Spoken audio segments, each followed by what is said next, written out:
What's up everyone, Rory here at TGA Performance. Thought I'd show you a little bit of our engine building process and our engine clean room. So we're gonna go take a look over here and I'll show you what's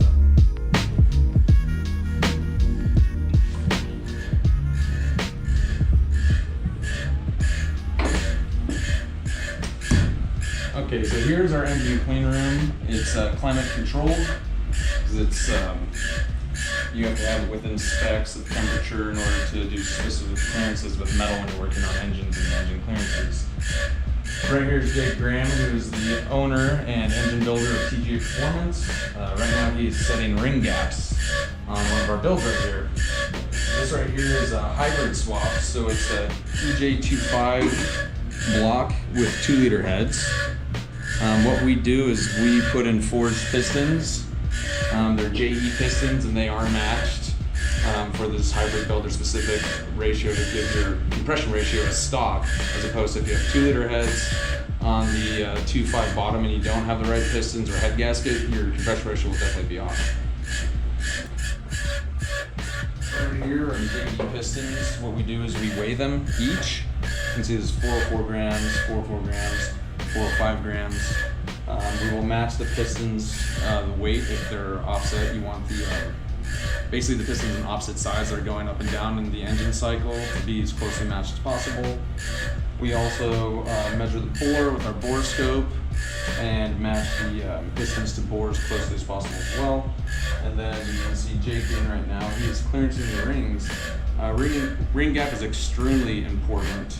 If you have that off or mess that up, you can have a lot of bad things go on. So it's extremely touchy subject. And you always want to take off less than more, so you can't go back. All right, so right now, Jake's gonna bring you through our engine building tools and the calibration process of calibrating those tools, which is extremely important for building engines properly. Hi. So I have some very specific calibration tools that I've bought and purchased for the shop. Honestly, they're probably too exact for what we do here, because typically we measure at 100,000ths of an inch. Mine go well beyond that.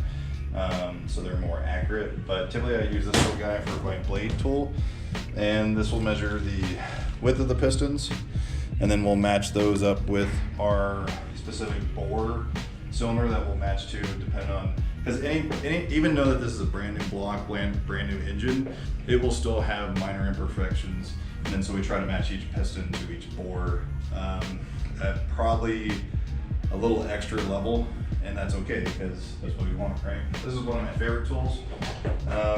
It comes with this really expensive, what we call a master ring, and basically I bought this, and this is a special metal that is measured out to that far in inches, and then I will set my digital bore gauge. I'll take this, I'll measure it out, this is where it's calibrated, and that tells me that that measurement is that exactly. Then I'll take it over to this board and I'll measure these out. It'll rock back and forth and it'll give me a very precise measurement. And if I do this, I'll show you. So go around this side. Okay. So we'll go here and then we'll hit min again. And then I just rock it. Rock back and forth. And so the minimum bore for the area that I'm in is, oh, it kind of goes back, 3.917, okay? So one thing that we're going to note about this engine, it is kind of a dying breed for TGA, as we've been certified with IAG. We don't do anything other than hybrid builds from the scratch like this anymore, and that's because IAG has that 2-year 24,000 mile warranty. So we probably won't see a whole lot more of these, even though I love doing them. It just makes things go a lot faster. Our goal for next year is to have engine builds in and out by 30 days. Cool guys, well thanks a lot for watching. If you liked our video, please like at the link below, subscribe, write us comments too on what you'd like to see. We really like viewer feedback, and we will be releasing tech tips at least once a week. So if there's something you'd really like to see or how-tos or whatever, please let us know and we'd love to hear from you. Thanks a lot guys, bye.